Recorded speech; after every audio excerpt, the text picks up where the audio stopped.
Let's explore this multiple choice question that relates to joint cost allocation. I'll read the question for you. The joint cost allocation method that recognizes the revenues at split off but does not consider any further processing cost is the A, relative sales value method, B, net realizable value method, C, physical units method, D, reciprocal accounting method, or E, gross margin at the split-off method.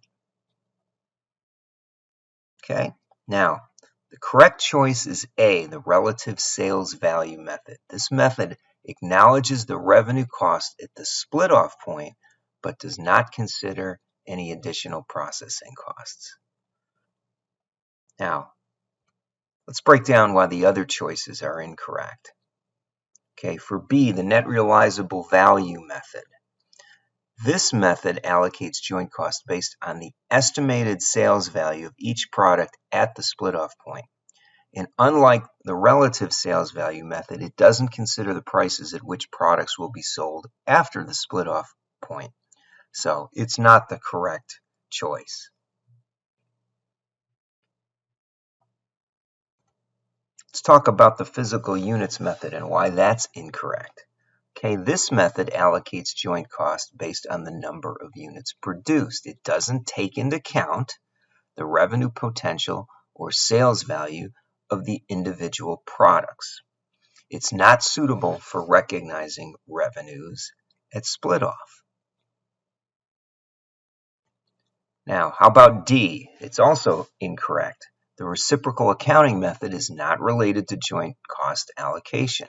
It's used for allocating cost in a reciprocal service situation. This is typical of when an organization has shared services. It doesn't address the specific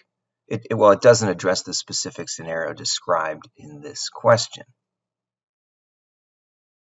Now, let's talk about the gross margin at the split-off method. Okay, now with this method, this considers the difference between the sales value at the split-off and the separate cost incurred after the split-off, but it doesn't focus solely on recognizing revenues at split-off without considering further processing. So this is not a correct choice either. So if we scroll back to the top, we realize that the joint cost allocation method that recognizes revenue at split-off but doesn't consider any further processing is called the relative sales value method.